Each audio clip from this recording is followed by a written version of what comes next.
doing good. We're doing good there, ladies and gents. Very good indeed. Still need to decide where the road... Well, actually, hang on. It'll probably actually be on the road over here, won't it? Because that's where I've been dumping traps in one of these buildings. I should probably get my map out, since I have one now, and actually put a marker for this area down, so I don't potentially get confused and end up going to the wrong place. Right, 5 traps. Let me do this. Where are we? We're over here. Okay, right. Whap that down there, ladies and gentlemen. Like so. Do we just sort of maybe follow the edge of the island until we find another jetty? Go elsewhere? I reckon that's probably a good thing to do. Well, in the meantime, if I want something to talk about, let's talk about Project Eden's Garden, shall we? Because Lord knows I haven't talked about that in any other videos, have I? As of when I record this, obviously, I've completed my playthrough of Project Eden's Garden Chapter 1. It has been really, really good. Really, really good first proper chapter to one of the most hotly anticipated Danganronpa fan games of recent years. If you haven't watched it, it is well worth a watch. Including, for those of you who maybe aren't really familiar with Danganronpa. Danganronpa as a series is always fun to watch, If you like the general idea of murder mystery, that kind of thing, then it's might be something up your alley. And if you're looking for Danganronpa fan games, Project Eden's Garden is probably top of the list. So it's been good to actually come back to that fan game and play through a bit more of it, because the characters are just really, really stand out. The devs of it, considering that this is a free fan game, you don't even need to pay money for it. It is seriously impressive what the devs have done, and the characters are just they're great. It's funny because, with the mainline Danganronpa games, I always find that there's certain characters who, the moment you clap eyes on them, you're interested in them. You're like, oh, you look an interesting character. I want to spend free time events with you. But there's always other characters who you look at and you just kind of meh about, or you don't feel any interest towards them. I can definitely name characters from each of the mainline games who fit either of those categories. So like, Trigger Happy Havoc. It was always characters, for example, like Kyoko, Aoi, Sakura, who were ones who immediately interested me. And so I was like, oh yeah, I definitely want to spend free time events with you. But then there were always other characters who I was kind of like, couldn't really care for you. Like Hifumi, for example, in that game. And obviously you get to DR2, and characters who I was immediately interested in, I was like, oh yes, I think you'd be interesting to spend some free time events with. Characters like Sonia, Gundam, Chiaki, Ibuki, as opposed to characters in that game who I was not interested in, like Hyoko, for example. And V3, had its share as well of characters, that is, who were interesting and others who weren't. Like Angie, for example, she was pretty interesting. And Mew. And Korekio. And then, again, other characters who I just wasn't really that interested in. Like, I was about to say Himiko. Not because Himiko's a boring character or anything. I just, for some reason, didn't really feel any urge to do her free time events, that's all. Let's go north to this island over here and see if there's anything more promising. There we go, gulp down the remainder of my coffee. So yeah, that's the mainline Danganronpa games. But as I was saying, Project Eden's Garden was really fascinating because I don't think there's a single character in that lineup of characters who I would say just doesn't take my interest. They're all pretty interesting looking characters with unique designs, and that's really one of the key ingredients that I think you want in a Danganronpa fan game. You want characters who all have very distinctive designs, distinctive personalities, and who all basically, from the moment your player looks at them, they think, this is such an interesting bunch. I actually don't know who I want to spend a free time event with, because they all look like they're interesting.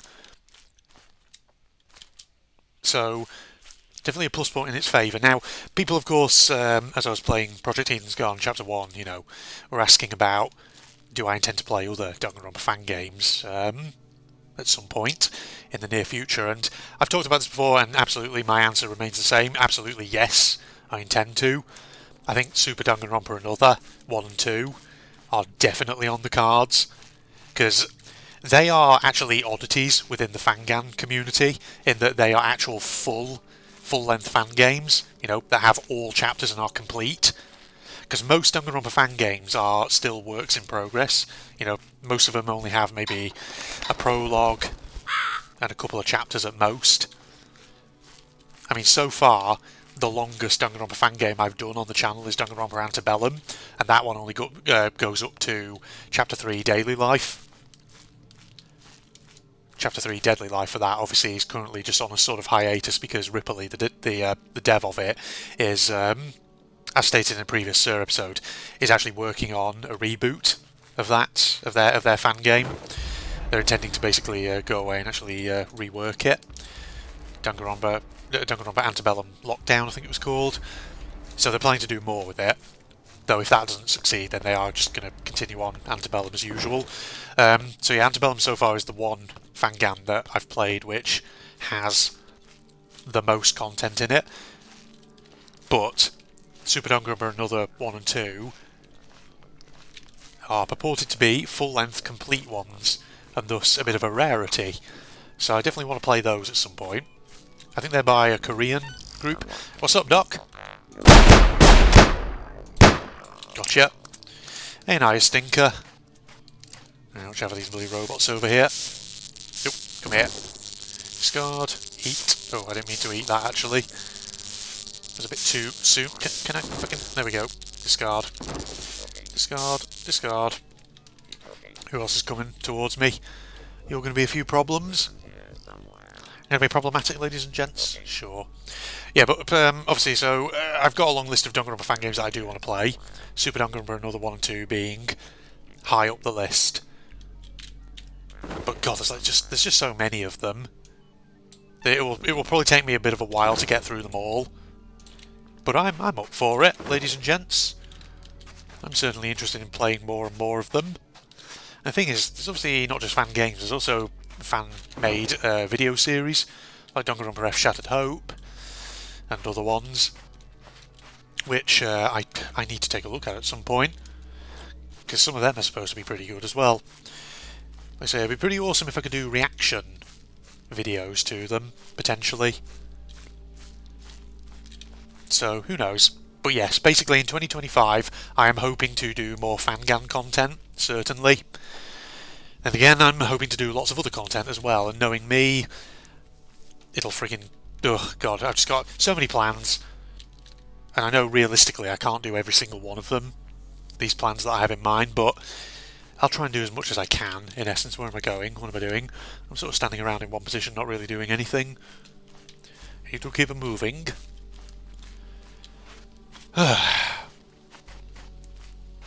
So there's that, basically.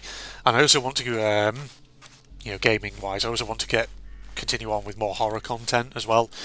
Because the thing is, whenever there's a bloody Steam sale on, in the winter, summer, or even just throughout the year more generally, usually you always find that there's a lot of, indie, short, budget horror games on Steam, on itch.io and other places.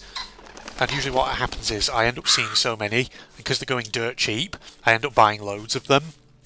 And then they end up sitting in my library for friggin' ages. And I'm thinking, I will get around to it at some point, but then I never do. So I really need to crack on with the indie horror front as well. Sorry, I'm getting gas going in my throat. Oh, Sylvester Rule. There we go. Nearly forgot about that then. I was distracting myself talking about friggin' God knows what. Alright, we don't need to shoot at that pheasant again. We already fired at him once. You have to go away. Wait for another pheasant to appear. Ladies and gentlemen. Speaking of indie horror, a couple of mascot horrors. I know I was talking about mascot horror in a previous episode. A couple of mascot horrors that I do need to play on the channel. I think I mentioned Joyville 2, didn't I? Which I do have in my Steam library. Obviously need to play that one. Joyville 2 was one of those examples of a mascot horror which is kind of budget, and definitely feels, you know, a little bit, let's just say a little teensy bit, like it's kind of very heavily inspired by Poppy Playtime. I was about to say it feels a bit like it's ripping off Poppy Playtime, but honestly, actually, no, it's not. But it definitely feels inspired by Poppy Playtime with some of its visual environments, things like that. So I need to play that. But I also noticed recently, and I bought it on Steam, that Mint Since, remember that one that I played? It's in my indie horror playlist. Can't remember when I played it now. It was last year sometime. That one's got a sequel now as well, Mint Since 2. Because that was Mint Since was one that I definitely got the feeling was being set up as the start of a series. That's another trope, actually. Come on, let's talk about these mascot horror game tropes again. I know I'm sort of resurrecting a discussion from one of the previous videos, but there's more you could say about them. Because obviously in, that most recent episode where I was talking about them, I was talking very much about the kind of gameplay tropes. Oh god, God dang it! I didn't fire while that guy was airborne. I fired too late. Right, consider that firing for that guy then. Right, that's my second strike on my rules, I think. Does that count as a second strike on the rules? No, actually, it wasn't too far off. Nah, I'm not counting that as a second strike. Screw you, I'm the one who dictates the rules here. And I'm not counting it as a second strike. Otherwise then I basically have only one strike left and I really want to get to the end of this hour. So that way I've got plenty of content for the channel. What was I saying? Mint Since. Yeah. So that's getting a sequel coming up. So, returning to that subject of mascot horror and tropes in a lot of modern mascot horror, people who had commented on that episode where I talked about it most recently had also pointed out some other things. In terms of the storylines in a lot of modern mascot horror, there's always a lot of similarities. Quite a few of them have stories that revolve around people disappearing. FNAF, I think, was the one that very much started that, because obviously, that has a background lore of kids disappearing and being murdered, things like that. But also other ones have something similar. I mean, like the whole gist, rather, that is, of Poppy Playtime, for instance, is that you are a worker of a toy factory going back to investigate after all your co-workers disappeared. Because that's the whole reason why your character's in there, in Poppy Playtime. So that's a thing. That is indeed a thing. Garten of Banban, the frigging massive cash grab, really shit series that is doing the rounds on YouTube and Steam, or has been, over recent months. I'm pretty sure the story in that one is that you're a parent investigating a kindergarten where a load of kids disappeared. Something like that. I'm sure it's something like that. I'm pretty sure there's loads of others that have similar things going on in them. Because isn't Joyville, actually? I'm trying to remember what the storyline of that one was. Wasn't that like a kid's play camp or something where a load of people vanished? Was that the story in Joyville? The premise of it? I feel like it was. But like I say, it's been a while since I played the original Joyville. So who knows? So yes, there's certainly the narrative tropes in mascot horror that are very common across all of them. There's like all these places that are supposed to be family friendly but actually are anything but. So many disappeared people that have been covered up usually. So that's certainly a trope, yes, absolutely. Other tropes that people pointed out, the hidden lore, that's always like a big thing in certain mascot horrors. I know it is in FNAF, for instance. Because technically, the early FNAF games, you can basically play them and never encounter the hidden lore, and instead you just think the story is a simple case of a bunch of weird animatronic characters who are on the fritz and become murderous at night. Whereas actually there's this whole underlying lore about disappeared and murdered children and things like this, and a child serial killer, or rather a serial killer who targets children, I should say. Child serial killer makes it sound like a kid who is also a serial killer, which is not what it is. Yeah. So there's that. I wouldn't say it's necessarily the case that all mascot horror games have hidden lore underneath them, I don't think. I'm trying to think like Poppy Playtime, for example. Would you say that one has hidden lore? Because I always thought the lore actually in that one is not really hidden. you encounter it in documents, and it's pretty much told to you right out the bat. Oh, there we go. Sylvester rule fulfilled once again. Very, very good. Did that pheasant actually fly out into the ocean then?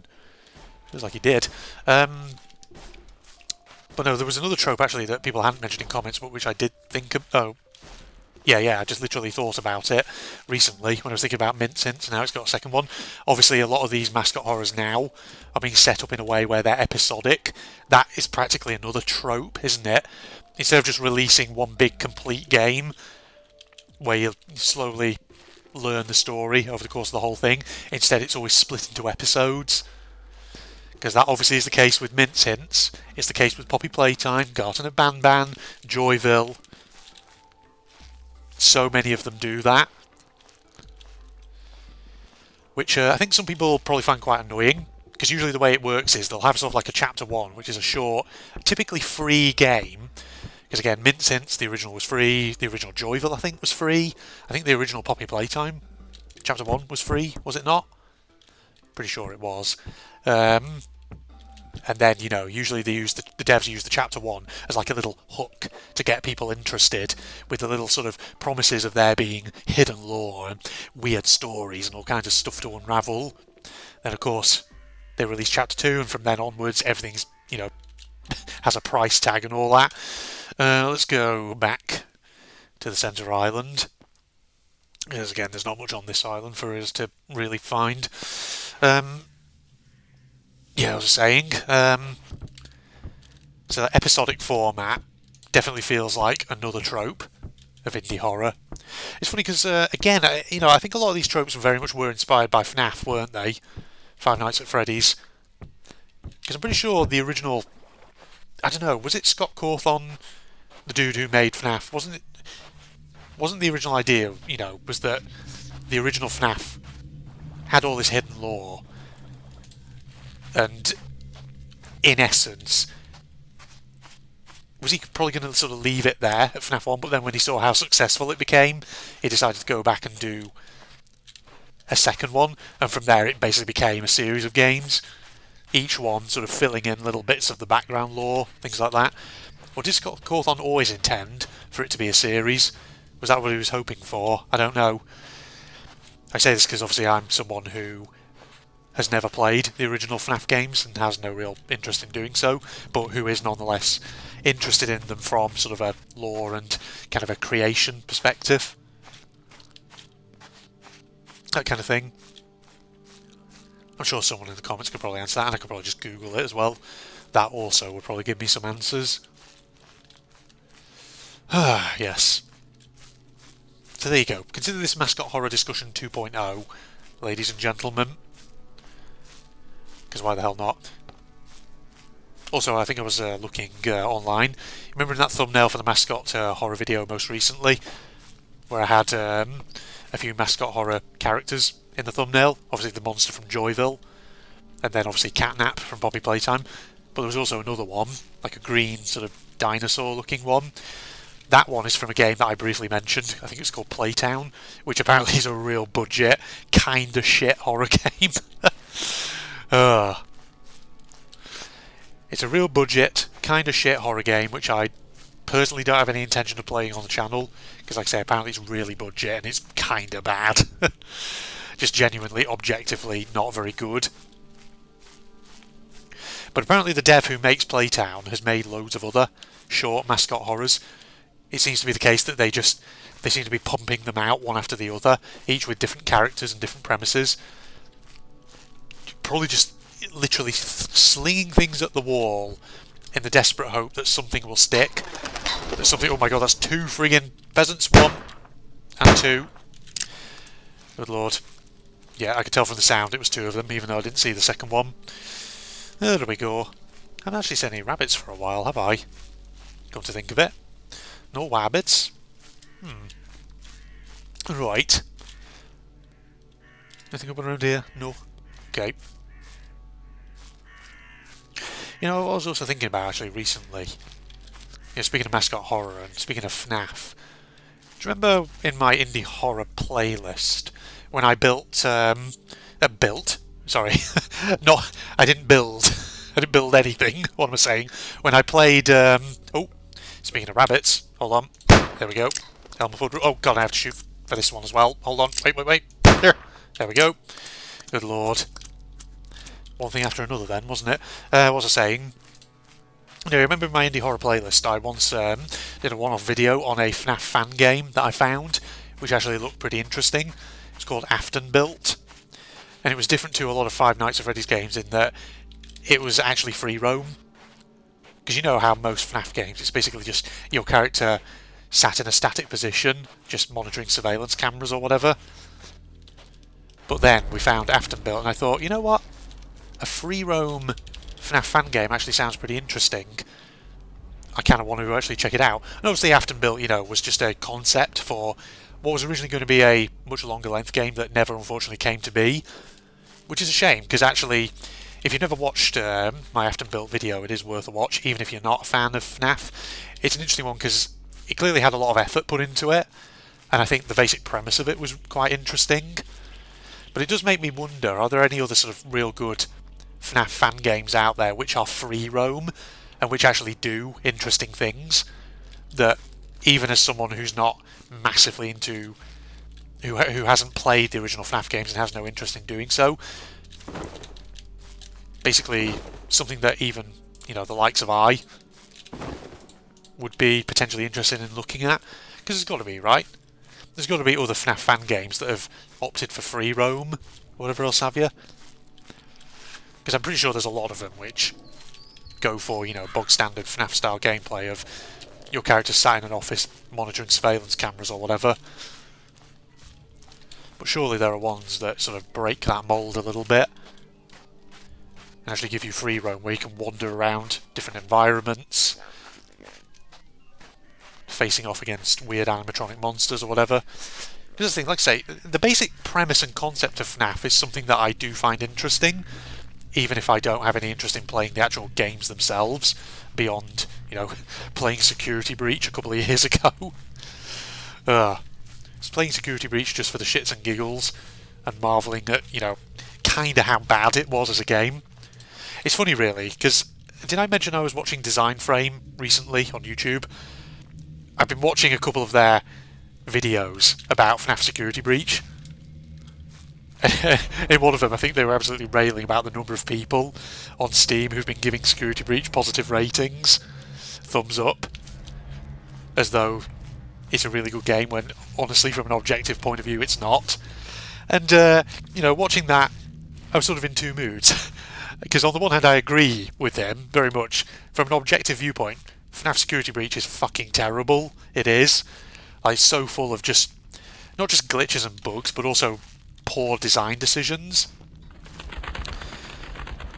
But yeah, I am also slightly guilty because I kind of ironically gave it a thumbs up in my own review, not because the game is good, but just because I went in with a low bar knowing it was bad, and so I just had fun with it in spite of that, and thus managed to get some kind of enjoyment out of that game.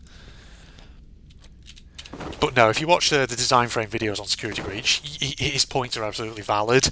Security Breach from an objective point of view is fundamentally broken, even if you fix a lot of the bugs and stuff. The problem with that game is that the actual, just the fundamental design of it doesn't work very well as a game. But his videos actually on it were really quite enlightening because he uses footage from interviews with Steelwool, the studio that made Security Breach, and it's really revealing, because basically the devs don't seem to really have realised how objectively bad their game is. They seem to be praising it as though it's like a big work of art, but a lot of their fondness for it seems to centre around the fact that they just really love the setting that they built, the whole Pizzaplex with all its colourful areas and designs, which I get on one level. Like, you can't deny that FNAF Security Breach's setting is gorgeous to look at. But the problem with that setting, as Design Frame rightfully kind of points out, is that it doesn't really work because it's too big and too open. And as a result, the way that the animatronics in that game are programmed is really weird. Because, in essence, they basically had to try and sort of fix the problem of the animatronics potentially being in a completely different area of the building to where you are, and thus, negating any actual threat. They tried to solve that by basically having animatronics teleport around, which can lead to some really annoying moments in that game. But, apart from that, it's also one of the reasons why they absolutely flooded the setting with those weird security bots in it, which basically eventually just remove any sense of fear or horror and just become more annoying than anything, which is absolutely true. And I'm pretty sure I said it in my playthrough of Security Breach. Security Breach should not have been an open world. It really shouldn't have been. It should have been a linear game, much like Ruin was, the Ruin DLC. Because I've said it before, actually, during that series.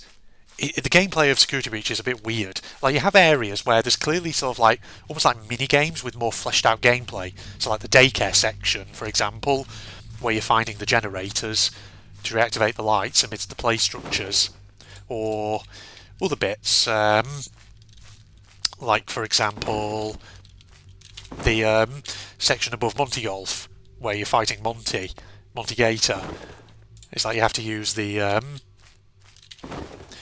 whatchamacallums, sorry, I can't think of the word. Those like little cannon things that shoot balls out. You've got to use those to basically sort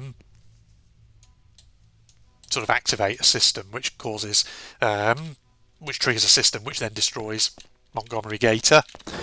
But yeah, like I say, it's funny because Security Breach has those moments like that where it has what feels like slightly more fleshed out gameplay. But the problem is that those areas are very few and far between.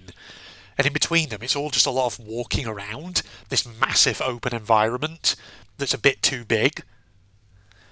Because the thing is, Design Frame showed a really good example of it that is quite obvious in, whenever you play Security Breach, this is a moment in it that you have to do. You can't avoid it.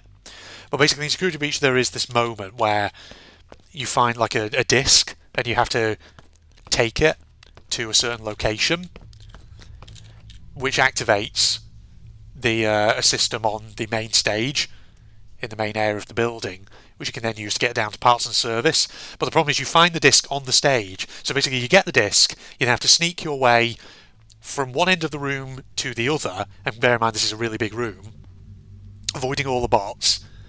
You then have to find your way up to the 3rd floor of that large room, and that's actually not very easy because the devs just arbitrarily put weird little security barriers across certain staircases. So instead you have to find a very particular route rather than just being able to find your own route up there. And then once you get up there, obviously you're still evading all the bots. You get to the place where you put the disc in, and then you have to go all the way back down again to where you just were. And it feels like padding. And that kind of epitomises the problem a bit with Security Breach, that it certainly has little moments where it feels like the gameplay is a bit more fleshed out, but between them it is just a whole lot of back and forth, just wandering around, that's not helped by the fact that, in its early releases, Security Breach had a really terrible map system that didn't really make a lot of sense and wasn't very helpful. So yeah, there's definitely game design lessons that can be learned from that. And like I say, open world. Security Breach did not need to be an open world game. It would have been much better if it was a linear experience where, each sort of level maybe has kind of like a distinct gimmick to it, or maybe you face off against a certain animatronic or whatever in each level with their own mechanics. Alright, I'm just sort of wandering around here. I think this is where we're going to set our traps down, ladies and gentlemen, because we've only got 1 minute and 30 seconds. Oh god, I actually need to go and get my traps from over here, don't I? Come to think of it, that's fine. But no. Yeah, I could ramble on about FNAF Security Breach for days.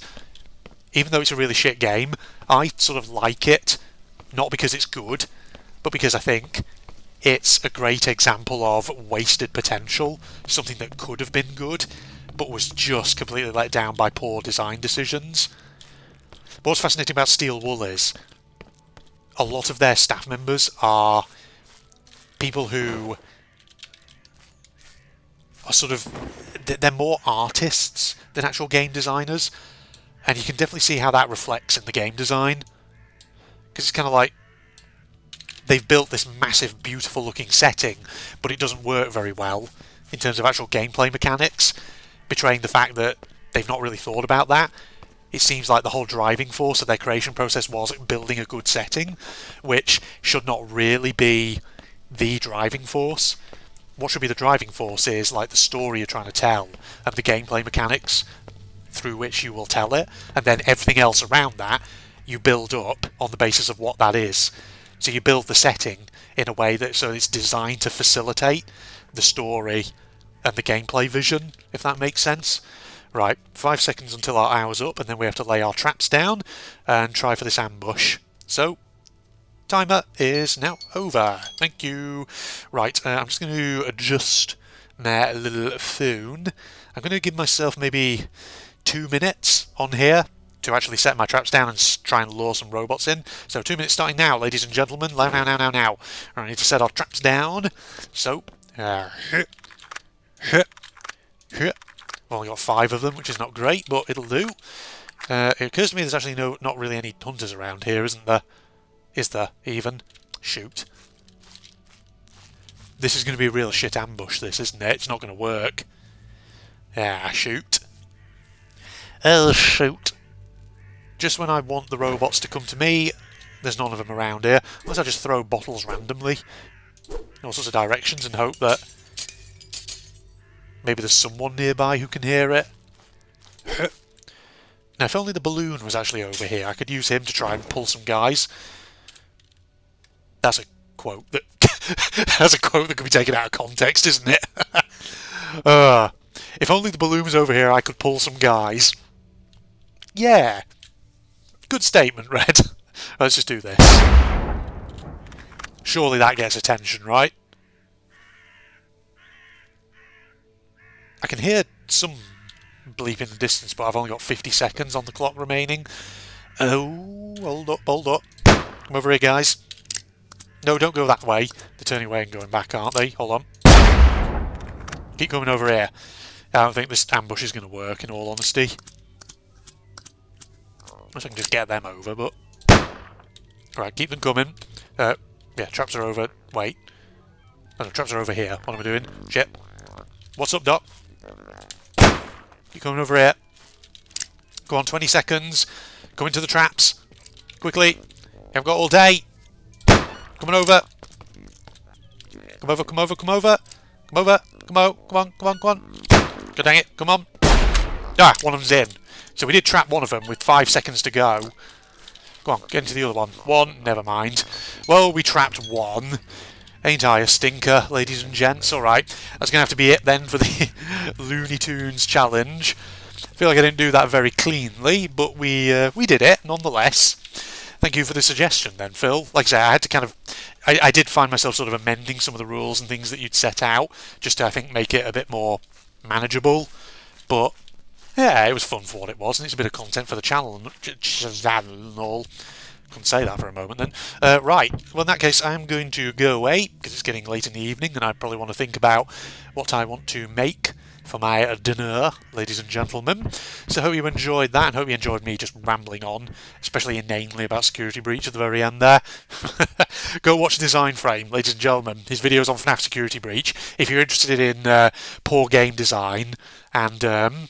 you know, some of the pitfalls of being a dev, especially if you're approaching a game with the intention of just creating a work of art in terms of an artistic setting, then it's fascinating stuff. In the meantime, social media links, propagandist channel link, etc., are down in the video description for anyone interested. If you enjoyed, a like is of course always appreciated. Other than that, I'm signing off now. Goodbye, everybody. Oh no. Oh hell.